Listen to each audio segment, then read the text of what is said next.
बाबू थोड़ा सा ध्यान दीजिएगा, ये मेरा थो है। बच्चे आप लोग वॉइस को मत समझिएगा, थोड़ा सा इस पे ध्यान दीजिएगा, सर का राइटिंग ही ऐसा।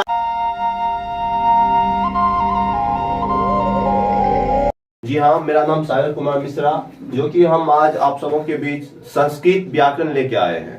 ठीक है, जो इस बार 10th का, चाहे वो बिहार बोर्ड हो या सीबीएसई हो, जो भी एग्जाम दीजिएगा, हम पूरे बेसिक से संस्कृत लेके आए। और जो नहीं भी दीजिएगा, जो जिसे संस्कृत से डर लगता है कि संस्कृत मुझे समझ में नहीं आता है, संस्कृत कैसे पढ़े, मुझे उच्चारण करने में प्रॉब्लम होता है, तो आप लोग को डरने की बिल्कुल ही जरूरत नहीं है।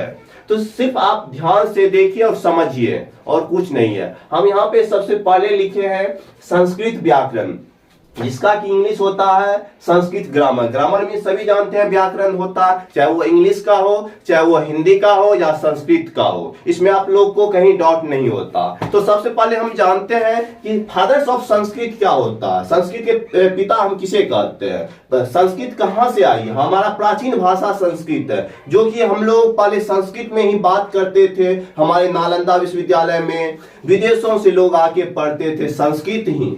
ठीक है, जो कि आज हम लोग संस्कृत के बारे में जानेंगे कि संस्कृत क्या है, कैसे होता है। आप लोग को बिल्कुल ही डरने की जरूरत नहीं है। तो आइए हम जानते हैं फादर्स ऑफ संस्कृत, मतलब संस्कृत के पिता। तो संस्कृत के पिता कहे जाते हैं महर्षि पाणिनि। क्या, कौन कहे जाते हैं?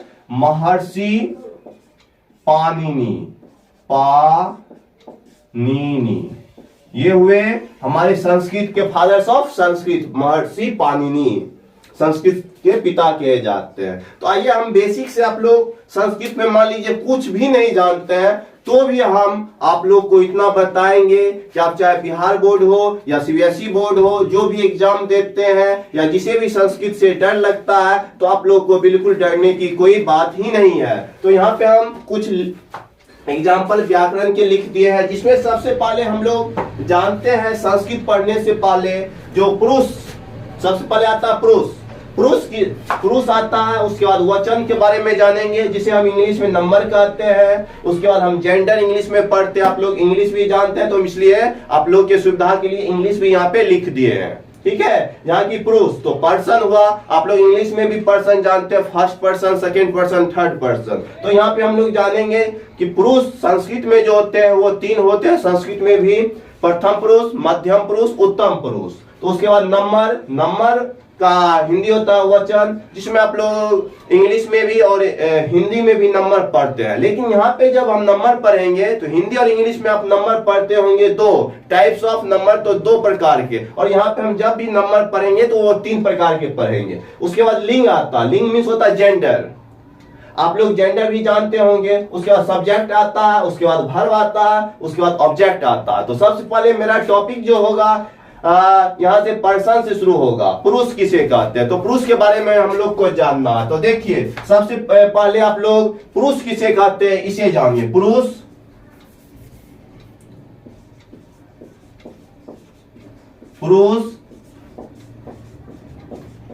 किसे कहते हैं,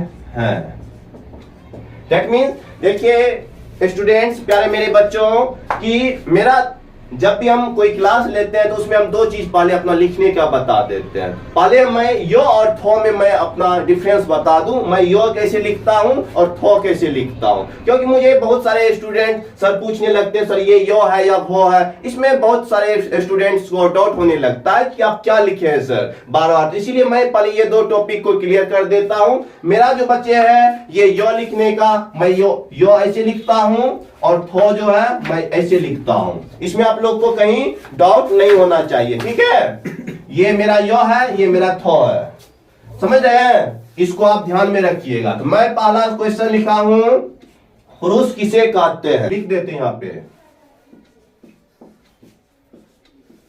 कहने कोमा सुनने तथा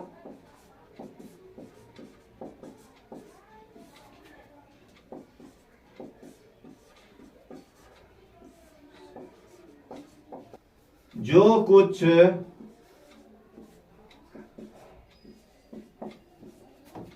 कहा जाए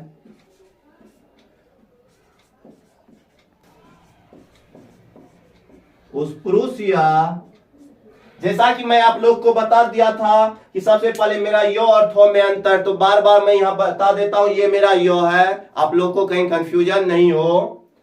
कहने सुनने तथा जिसके विषय में जो कुछ कहा जाए उस पुरुष या स्त्री को हम पुरुष कहते हैं।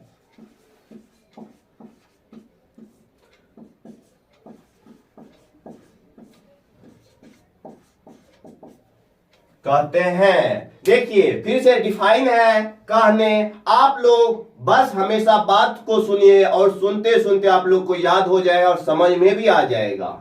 जैसे कहने सुनने, जैसे मैं कहता हूं, अगर आप कोई दूसरा आप लोग सुन रहे हैं, तथा जिसके विषय में थर्ड पर्सन कोई भी हो कुछ कहा जाए उसे हम पुरुष या स्त्री को हम पुरुष कहते हैं।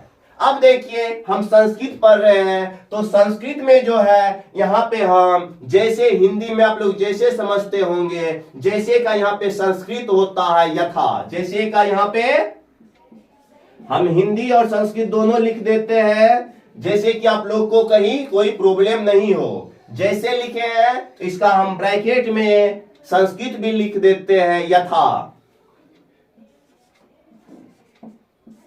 ये बाबू मेरा यो है, ये मेरा थो है। बार बार आप लोग को मैं समझा रहा हूं और कहीं कोई दिक्कत नहीं हो, ठीक है। अब देखिए कहने सुनने कोई भी हो, संस्कृत में सह तो ते तो हम सारा बताएंगे। यहाँ पे सह मीन्स होता है वह, हम लिख देते हैं वह।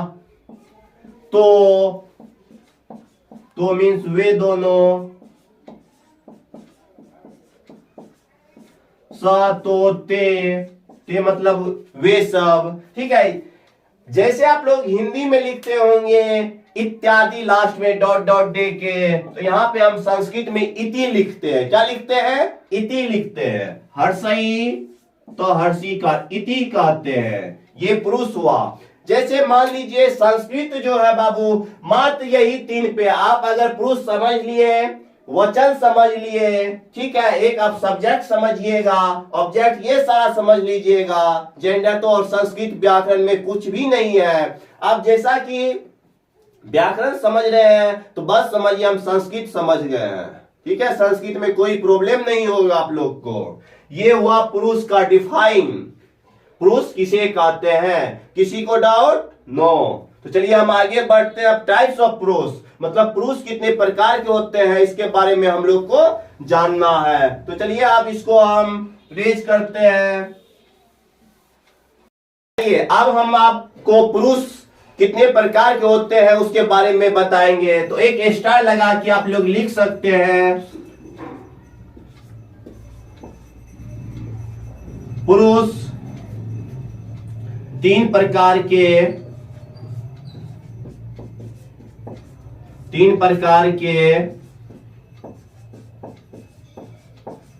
होते हैं। संस्कृत में जो है पुरुष जो है तीन प्रकार के होते हैं। तो आइए पहला जानते हैं। आप लोग जानते होंगे first person, second person, third person English में। तो उसी तरह हम लोग संस्कृत में यहाँ पे जानेंगे प्रथम पुरुष। प्रथम पुरुष को ही अन्य पुरुष के नाम से भी जाना जाता है। आप लोग शब्द रूप, धातु रूप या कोई भी व्याकरण बुक में देखते होंगे कि कहीं कहीं प्रथम पुरुष के जगह अन्य पुरुष भी लिखा रहता है, तो उसे हमको समझना है कि यह प्रथम पुरुष है, ठीक है। तो आइए हम ऑब्लिक दे के लिख देते हैं यहाँ पे प्रथम पुरुष। प्रथम पुरुष बाबू थोड़ा सा ध्यान दीजिएगा, ये मेरा थो है। बच्चे आप लोग वॉइस को मत समझिएगा, थोड़ा सा इस पे ध्यान दीजिएगा। सर का राइटिंग ही ऐसा है, बहुत थो में थोड़ा डिफरेंस नहीं चलता, इसीलिए, ठीक है। प्रथम पुरुष को ही हम अन्य पुरुष कहते हैं। अन्य पुरुष ये हुआ पहला। दूसरा आप लोग पढ़ते होंगे धातु रूप, जो 10th के बच्चे होंगे याद करते होंगे, उससे नीचे 9th 8th सबके भी प्रथम पुरुष मतलब अन्य पुरुष ही होता है, कहीं दिक्कत नहीं। उसके बाद आइए मध्यम पुरुष।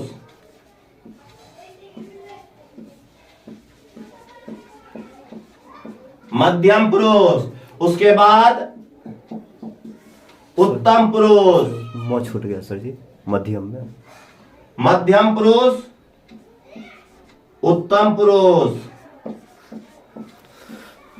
अब देखिए ये पुरुष जो है तीन प्रकार के होते हैं, प्रथम पुरुष, मध्यम पुरुष, उत्तम पुरुष। ठीक है, आप प्रत्येक का एक एक का डिफाइन जानेंगे, जिसे हम परिभाषा बोलते हैं, जानेंगे कि प्रथम पुरुष किसे कहते हैं, मध्यम पुरुष किसे कहते हैं, उत्तम पुरुष किसे कहते हैं। तो आइए, आप लोग बहुत सारे बच्चे जानते होंगे सर इसमें ही हर्षुकार ध्रुवकार क्यों लिखा जाता है। नहीं बच्चे, आप अच्छा से देखिएगा तो हर्षुकार ध्रुवकार इसमें भी नहीं, इसके नीचे से भी होता है, हम लिख सकते हैं, इसके नीचे से भी हम लिखा जाता है। आप लोग बुक में देखिएगा कि हर्षुकार जो होता है, थोड़ा हर्षुकार होगा तो हर्षु की तरह घुमा हुआ रहता है, ध्रुवकार जो होगा इधर से मुंह किया हुआ रहता है। आप लोग इसको भी ध्यान में रखिएगा। सब बेसिक है, इसमें कहीं कोई डाउट नहीं है। अगर आप लोग को कहीं डाउट हो तो कमेंट करके आप मुझे बता सकते हैं। ठीक है, तो आइए आप लोग इसे नोट कर लीजिएगा। प्रथम पुरुष या अंत पुरुष,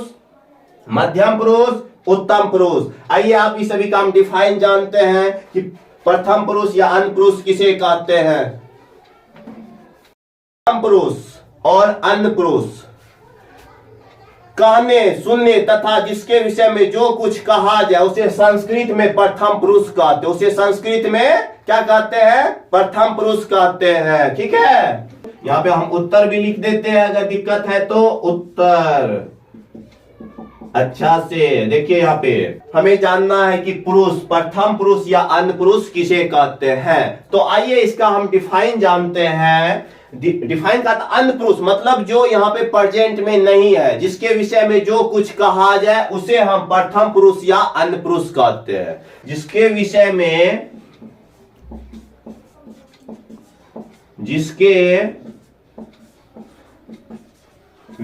में जो कुछ कहा जाए उसे संस्कृत में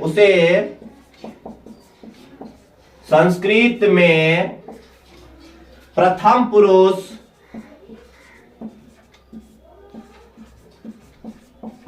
पुरुष या ऑब्लिक अन्य पुरुष कहते हैं। अन्य पुरुष कहते हैं। ठीक है मेरे प्यारे बच्चों, अब देखिए अगर हम दो, आप और हम बात कर रहे हैं राम मोहन के बारे में, जो यहाँ पे नहीं है, अन्य पुरुष मतलब कोई अन्य दूसरा, उसके बारे में हम बात करते हैं तो उसे हम अन्य पुरुष या प्रथम पुरुष कहते हैं। जैसे एज फॉर एग्जाम्पल, संस्कृत में जैसे को हम बोलते हैं यथा। क्या बोलते हैं, यथा। हिंदी में जैसे, इंग्लिश में एग्जाम्पल। तो आइए हम जानते हैं इसका एग्जाम्पल के बारे में। एग्जाम्पल इसका तीन ही होगा, सह, तो, ते। सह मतलब वह, तो मतलब वे दोनों, ते मतलब वे सब। आइए जैसे ब्रैकेट में लिख देते यथा। आप लोग नहीं समझते होंगे तो अभी दिक्कत होगा। जिस तरह से हम लोग इंग्लिश जानते हैं, इंग्लिश में आप लोग जैसे कोई वर्ड जानते हैं, फॉर एप्पल मीन सेब होता, बच्चा नहीं जानता तो सोए कार्बो सेब लिख दिया जाता, एप्पल एप्पल एप्पल ऐसे लिख दिया जाता है। तो उसी तरह हम यहाँ पे आप लोग को लिख देते हैं जैसे, इसका संस्कृत यथा। यथा, यथा। आप तो अब मुझे कहने की कोई जरूरत नहीं है बाबू, काहे कि मेरा यो और थो आप लोग समझ गए हैं। काहे कि मेरा यो और थो समझ गए हैं। बच्चे मुझे इससे बहुत परेशान हो जाते हैं, इसलिए मैं ये बात बोल रहा हूँ। ठीक है, तो बचपन से ही लिखने का यो और थो ऐसा मेरा आदत हो गया है, इसीलिए। ठीक है, यथा में सह, तो, ते। सह ऑब्लिक तो ऑब्लिक ते, यही हो गया आपका इसका एग्जाम्पल। ये हो गया प्रथम पुरुष या अन्य पुरुष, जिसके विषय में जो कुछ कहा जाए उसे संस्कृत में प्रथम पुरुष या अन्य पुरुष कहते हैं। जैसे यथा, संस्कृत में यथा, सह, तो, ते। ये हो गया आपका प्रथम पुरुष। अब आगे बताएंगे मध्यम पुरुष, उसके बाद उत्तम पुरुष। चलिए आइए अब हम दूसरा डिफाइन बताते हैं मध्यम पुरुष। क्या बताएंगे? मध्यम पुरुष।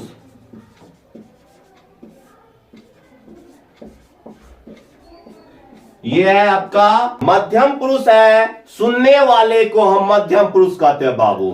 जैसे हम बात करते हैं, हम समझा रहे हैं, आप सुन रहे हैं, तो बस इसी को हम मध्यम पुरुष कहते हैं। बस सुनने वाले को मध्यम पुरुष कहते हैं। यही आपका छोटा सा डिफाइन, कहीं कोई दूर जाने की जरूरत नहीं। सर लंबा डिफाइन होता, बुक में बहुत सारा लिखा हुआ है, कैसे समझे, समझ में नहीं आता। मध्यम पुरुष, तो मध्यम पुरुष सुनने वाले को हम मध्यम पुरुष कहते, याद हो जाएगा। बस हम लिख भी देते हैं, सुनने वाले को मध्यम पुरुष कहते हैं।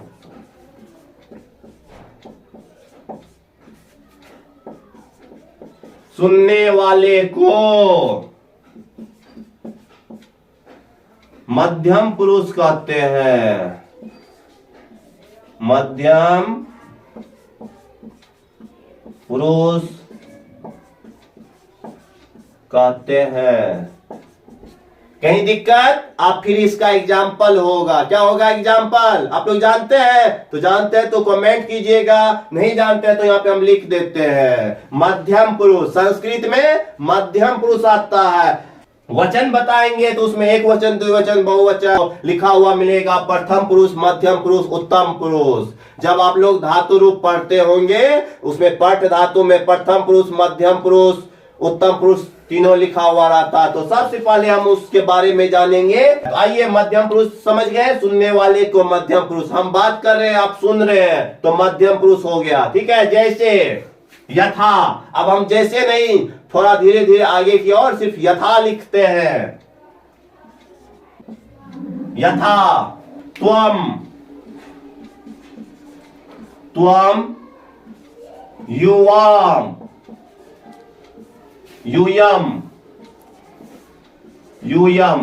वो बस यही तीन गो, त्वम, युवाम, यूयम। ये हो गया आपका मध्यम पुरुष। त्वम मतलब तुम, युवा मतलब तुम दोनों, यूयम मतलब तुम सब। कहीं दिक्कत? चलिए, ये हुआ आपका मध्यम पुरुष। अब उसके बाद हम आज आप लोग को लास्ट टॉपिक बता रहे हैं, उत्तम पुरुष। बस उत्तम पुरुष के बाद आज आपका पुरुष यहीं पे समाप्त हो जाएगा कि पुरुष किसे कहते हैं, पुरुष के कितने भेद होते हैं। बस आप तो सबसे पहले जान गए फादर्स ऑफ संस्कृत। किसी से भी पूछिएगा, बहुत व्यक्ति नहीं जानता है क्या है फादर्स ऑफ संस्कृत। पिता किसे कहा जाता है? तो महर्षि पाणिनि को। किसे कहा जाता है? महर्षि पाणिनि। फादर्स ऑफ संस्कृत महर्षि पाणिनि, बहुत ही अच्छे विद्वान थे। आप फादर्स ही हैं तो समझ सकते कितना इनके पास ज्ञान होगा। किसी के फादर्स ऐसे नहीं कहे जाते हैं, उसके पीछे बहुत सारा रीजन होता है, तब उसके वो पिता कहे जाते हैं। आप लोग हिम्मत बनाए रखिए, धैर्य बनाए रखिए। ठीक है, कहीं कोई दिक्कत हो तो सर से आप लोग बात करके आप हमसे समझ सकते हैं, कमेंट में बता सकते हैं, सर यहाँ पे प्रॉब्लम हो गया, नहीं समझे, इस टॉपिक को फिर से आप बता दीजिए। तो उस टॉपिक को हम नेक्स्ट क्लास में जब फिर दूसरा वीडियो बनेगा तो उसमें हम आप लोग को बताएंगे। ठीक है, ये बेसिक है बाबू, बेसिक। अगर कहा जाता है कि अगर हमको घर बनाना रहता है तो जिस तरह से हम घर बनाते हैं तो उसका नींव को मजबूत करते हैं, तो उसी तरह बाबू ये नींव है आप लोग का। अगर ये नींव मजबूत हो गया तो फिर आगे तो आप 10 मंजिल भी बना सकते हैं, तो घर कभी गिरता नहीं है। अगर नींव कमजोर हो जाता है तो उस पर 2 मंजिल भी बनाइएगा तो वो तुरंत झुक जाता है। जिस तरह आंधी में जिस पेड़ का जड़ कमजोर होता है, वो थोड़ा सा भी आंधी आता है तो हवा उसे लेके चल देती है। अगर उसी में जो डटे रहता है, जिसका जड़ मजबूत है, आओ हम तुमसे लड़ने के लिए तैयार है, कहीं वो हिलता नहीं है, नहीं वो गिरता है। तो आप लोग समझ रहे हैं सारा बात, और अच्छा से समझिए। इसके बाद ये हो गया मध्यम पुरुष, इसके बाद उत्तम पुरुष। आज आपका लास्ट टॉपिक उत्तम पुरुष, पुरुष ये यहाँ पे कंप्लीट हो जाएगा। कहीं डाउट हो तो कमेंट करके अवश्य आप पूछ सकते हैं, बता सकते हैं। चलिए, आप था उत्तम पुरुष। थर्ड में कौन सा था? उत्तम पुरुष।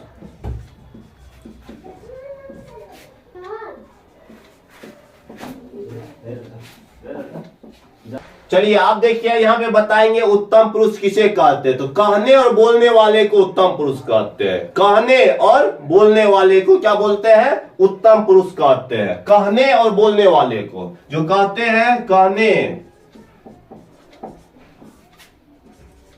और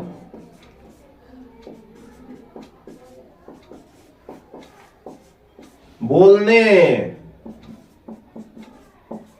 वाले को हम उत्तम पुरुष कहते हैं। उत्तम पुरुष कहते हैं। यथा, यथा मीन्स जैसे, याद रखिएगा यथा। अब हम हिंदी में जैसे नहीं लिखेंगे, यथा।